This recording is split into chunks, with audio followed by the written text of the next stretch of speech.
Can tomato paste be substituted for tomato puree? A recipe for meat loaf from an Australian book. Apparently terminology differs from country to country. See link 1.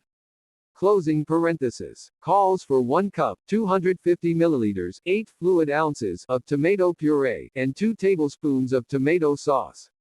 Wikipedia's article on tomato puree, see link 2, claims that the main difference between puree and paste is the thickness, whereas tomato sauce has a different taste. Can I substitute tomato paste for the tomato puree? If not, is it because the taste, or the amount of water, differs? If so, how much triple concentrated tomato paste should be substituted for a cup of tomato puree? Edit. The tomato paste ingredients are concentrated tomato, 98%, salt. Link to the product page, see link 3. I'll weigh in on this one, having extensive cooking experience on both sides of the pond. The terminology is indeed confusing when it comes to tomato products. By tomato sauce, they don't mean canned tomato sauce like you get in the States, they actually mean ketchup.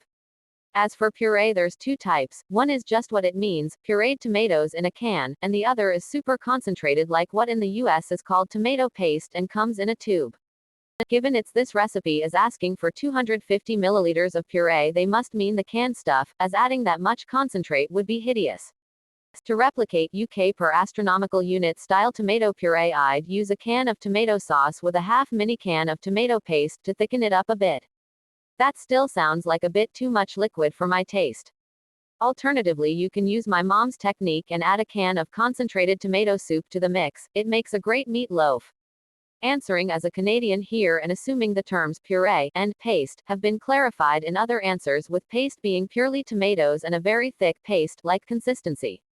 1 cup tomato puree equals 2 tablespoon tomato paste plus enough water to make 1 cup total, technically an additional 14 tablespoon of water.